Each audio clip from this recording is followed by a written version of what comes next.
Foam extension কিভাবে করবে। তো এই এক্সটেনশনটা করতে অনেকেরই যারা বিগিনার্স আছো প্রবলেম হয়। তো তার জন্য অবশ্যই তোমরা এই ভিডিওটা দেখে নিও, এখানে স্টেপ বাই স্টেপ দেওয়া আছে। প্রথমেই দেখো এখানে আমি নেলসটাকে ভালো করে প্রিপারেশন করে নিলাম। ভালো মতন প্রিপারেশন করে নেওয়ার পর তারপরে এখানে ডিহাইড্রেটার ইউজ করলাম।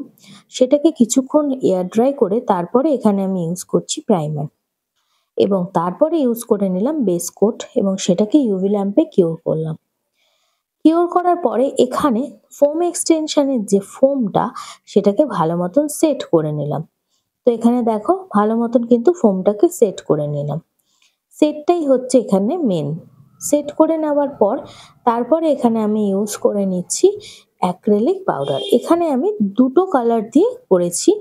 নখের যে ছাঁচটা বা যেটা নখটা তৈরি করছি সেটা দুটো কালারে করেছি। তো প্রথমেই দেখো এখানে আমি একটা নিউড কালার নিয়েছি, সেটা দিয়ে প্রথমে আমি জাস্ট নিচের পোর্শনটাকে টেনে নিচ্ছি, মানে নখটাকে এক্সটেন্ড করছি।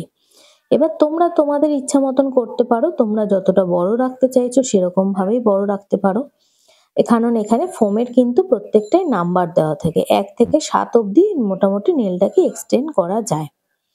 এভাবে দেখো প্রত্যেকটা নখ কিন্তু আমি কিভাবে বাড়াচ্ছি আস্তে আস্তে। বাড়ানোর পর তারপরে কিন্তু আমি ক্লিয়ার অ্যাক্রিলিক পাউডার নিয়ে নিয়েছি। ক্লিয়ার অ্যাক্রিলিক পাউডার নিয়ে এর ওপর দিয়ে ওভারল্যাপ করছি। বুঝতেই পারছো যেহেতু এটা ক্লিয়ার সেহেতু ওপর দিয়ে ওটা দেখা যাচ্ছে, তবে অসুবিধা নেই, পলিশ পরার পর কিন্তু একদম ন্যাচারাল হয়ে যাবে। তো দেখো এখানে সুন্দর করে কিন্তু আমি ওভারল্যাপ করে নিচ্ছি এবং এক্ষেত্রে নখটা কিন্তু তোমার ভালো মতন সেট হতে দিতে হবে, মানে একটার পর একটা ওভারল্যাপিং করলেও জিনিসটা কিন্তু ভালো মতন সেট হতে দিতে হবে। নখটা দেখো ভালো মতন কিন্তু আমি এখানে সেট হতে দিচ্ছি। যেখানে যেখানে আমার মনে হচ্ছে যে একটু প্রোডাক্টের দরকার বা অ্যাক্রিলিকের দরকার সেখানে আমি দিয়ে নিচ্ছি। দেখো এইভাবে কিন্তু বেশ কিছুক্ষণ রেখে দেওয়ার পর যখন ড্রাই হয়ে গেছে আস্তে করে ফোমটা নিচ থেকে খুলে নিচ্ছি। এবারে দেখো এক্সটেন্ড যে অংশগুলো আছে সেগুলোকে ভালো করে ফাইলিং করে নেব। মনে হয় যদি কাটিং করা সেক্ষেত্রে কাটিংও করতে পারি। এখানে আমি শেপটা যেহেতু এরকমই দিয়েছি, খুব একটা বড় রাখিনি, সেহেতু আর কাটিং করার দরকার পড়েনি। তারপরে দেখো এখানে এবার ভালো করে ফাইলিং এর পালা। ফাইলিংটা কিন্তু এক্ষেত্রে ভালো মতনই করতে হবে, কারণ যেহেতু এটা আমরা একটা জাস্ট মোল্ডের ওপর নখটাকে তৈরি করলাম, তো সেই জন্য এটার ফিনিশিংটাকে আনতে গেলে আমাদের কিন্তু ফাইলারের সাহায্যে করতে হবে।